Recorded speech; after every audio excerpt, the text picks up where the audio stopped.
పల్నాడు జిల్లా పెదకూరపాడు నియోజకవర్గంలో ఆటవిక పాలన కొనసాగుతోందని మండిపడ్డారు పెదకూరపాడు జడ్పీటీసీ స్వర్ణకుమారి భర్త శివాజీ. గారపాడులో తెలుగుదేశం నాయకులు చేస్తున్న అక్రమాలు అన్యాయాలను ప్రశ్నించినందుకే తమను గుడిలో నిర్బంధించి దాడి చేయడానికి ప్రయత్నించారు అని నిప్పులు చెరిగారు. తమపైన దాడి చేయడానికి ప్రయత్నించి 7 గంటల పాటు అరాచకం సృష్టించిన తెలుగుదేశం నాయకులపై పోలీసులు కేసు కట్టకుండా బాధితులైన తమపైన పోలీసులు కేసు కట్టారు అని మండిపడుతున్న వైఎస్ఆర్సీపీ నాయకుడు శివాజీతో మా ప్రతినిధి అశోక్ ఫేస్ టు ఫేస్ చూద్దాం. పెదకూరపాడు మండలం గార్లపాడులో తెలుగుదేశం నాయకులు బరి తెగించారు, రౌడీజానికి పాల్పడ్డారు. వైఎస్ఆర్ కాంగ్రెస్ పార్టీ జడ్పీటీసీ దంపతులు గుడికి వెళ్తే దాదాపు ఉదయం 10:30 నుంచి సాయంత్రం 5:30 వరకు గుళ్ళోనే నిర్బంధించి చుట్టూ తెలుగుదేశం నాయకులు అలానే రౌడీలు పూర్తిగా మీరు గుళ్ళో నుంచి బయటకు వస్తే మీ అంతు చూస్తాం, ప్రాణాలు తీస్తామంటూ బెదిరించారు. అసలు నిన్నేం జరిగిందో మనతో జడ్పీటీసీ భర్త ఉన్నారు శివాజీ, ఆయన అడిగి చేసుకున్నాం. సార్, అసలు నిన్నేం జరిగింది, ఎందుకని మిమ్మల్ని టార్గెట్ చేస్తున్నారు, మీ ఫ్యామిలీని, ఏంటి అసలు? కొన్ని సంవత్సరాల నుంచి 2019 వరకు కూడా ఆ గ్రామం తెలుగుదేశం పార్టీ కంచుకోట అనేటువంటి గ్రామం. ఆ 2019లో మేము పార్టీ మారిన దగ్గర నుంచి ఆ గ్రామంలో రకరకాల గొడవలు సృష్టిస్తూ మేము అధికారంలో ఉన్నప్పుడు కూడా ఇలానే ఇళ్ల మీదకి వచ్చి దౌర్జన్యాలు చేస్తూ చాలా గొడవలు చేశారు. అయితే ప్రభుత్వం మారిన దగ్గర నుంచి మారిన రోజే, రిజల్ట్ వచ్చిన రోజే దౌర్జన్యంగా వెళ్లి ఎస్సీలను కొట్టారు, యాదవాలను కొట్టారు, ఇళ్ల మీదకి వెళ్లి ఆఖరికి మన కమ్మూరును కూడా కొట్టారు. ఎందుకు చేస్తున్నారంటే మన యొక్క ఆధిపత్యం రాకూడదు, పూర్తిగా వాళ్ళ చేతుల్లో ఉండాలి. గతంలోలాగే ఈ గ్రామం ఒక తెలుగుదేశం పార్టీలోనే ఉండాలి, అదేవిధంగా వాళ్ళు చేస్తున్నారు. కానీ ఇటువంటి బెదిరింపులు ఇంతకుముందు కూడా చేశారు. నిన్న మేము గుడికి వెళ్లిన సందర్భంలో ఒక పెద్ద ఆయన పెనుముచ్చు రామారావు గారు, టీడీపీ లీడర్, సీనియర్ లీడరు, ఆయన మాట్లాడదాం రమ్మని గుడికి పిలిచి ఆయనే చెప్పాడు, ఇట్లా ఏంటి చెరువులో మట్టి తోలుతున్నారు, ఏంది ఆపమన్నావంట అని చెప్పి అడిగారు. చెరువు పూర్తి చేసుకుంటే భావితరాలకు ఇబ్బంది అవుద్ది, అందుకోసం మనం ఎంఆర్ఓ గారికి చెప్పి, ఇంకొకటి అన్నిటికన్నా ముఖ్యంగా మా గ్రామంలో 400 ఎకరాలు గ్రేజింగ్ ల్యాండ్స్ ఉంది, అంటే ఉమ్మడి బాడ గేదెలకి సంబంధించి, గ్రాసు సంబంధించి, అది ప్రభుత్వానికి కానీ ఎవరికి హక్కు లేని భూమి. ఆ భూమిలో ప్రభుత్వం రాగానే కూడా సొంత పొలాలకు మట్టి తొలుకున్నారు. ఆ రోజు ఇట్లానే కంప్లైంట్ పెట్టానని చెప్పేసి ఇళ్ల మీదకి వచ్చి దౌర్జన్యంగా కొట్టారు.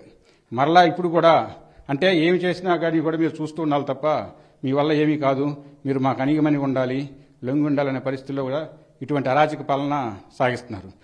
దౌర్జన్యంగా సెల్ ఫోన్ తీసుకుని పగలగొట్టి చెయ్యి కూడా ఎరగొట్టారు. అంటే కనీసం విజువల్స్ కూడా తీసుకోనివ్వకుండా చేశారండి.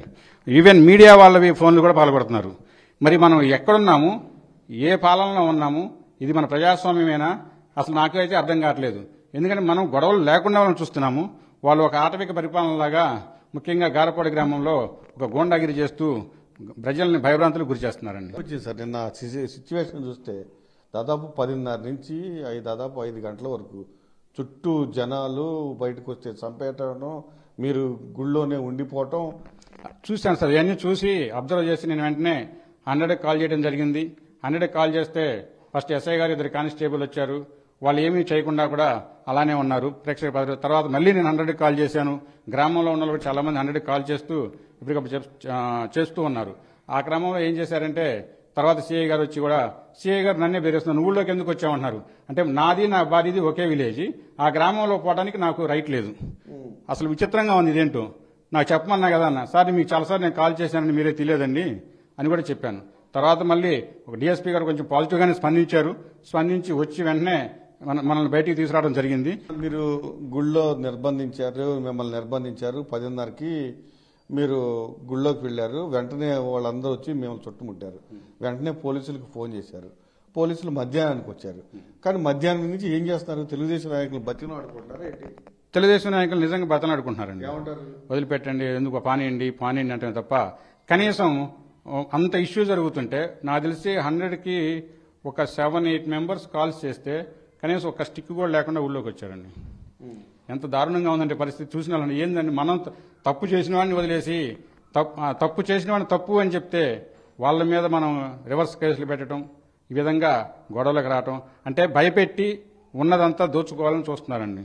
మీ పైన అక్రమ కేసులు పెడుతున్నారు. నిన్న కూడా చూసాము, దాదాపు 7-8 గంటల పాటు నిర్బంధించారు. వందలాది మంది వచ్చి మీ పైన అటాక్ చేయడానికి ప్రయత్నం చేశారు.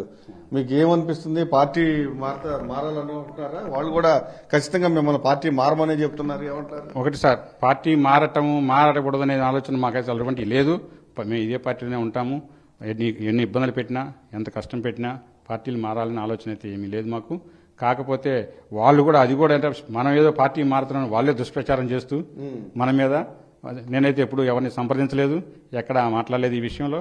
వాళ్ళే అలా దుష్ప్రచారం చేసుకుంటున్నారు. దీనికి ముగింపు అంటే పోలీసులే దీని మీద కఠినంగా, దయచేసి ఎస్పీ గారు కానీ డిఎస్పీ గారు కానీ ఇంకా పై స్థాయి అధికారులు కూడా స్పందించి ఒక మనిషికి, ఒక గ్రామానికి రక్షణ ఇవ్వాల్సిందిగా మీ ద్వారా, మేము మీడియా ద్వారా పోలీస్ డిపార్ట్మెంట్ అని కోరుకుంటున్నాం. తప్పుడు కేసులు పెట్టినా ఖచ్చితంగా భయపడే ప్రసక్తే లేదు. దాంతోపాటుగా పోలీసులు కూడా ఏకపక్షంగా వ్యవహరిస్తున్నారు. బాధితులైన మాపైన కేసు బనాయించారు, కానీ 8 గంటల పాటు అరాచకం చేసిన తెలుగుదేశం నాయకుల్ని పూర్తిగా వదిలేశారు. ఖచ్చితంగా దీనిపైన న్యాయ పోరాటం చేస్తామని శివాజీ చెప్తూ ఉన్నారు. కెమెరామెన్ భాషతో అశోక్, సాక్షి టీవీ, పెదకూరపాడు.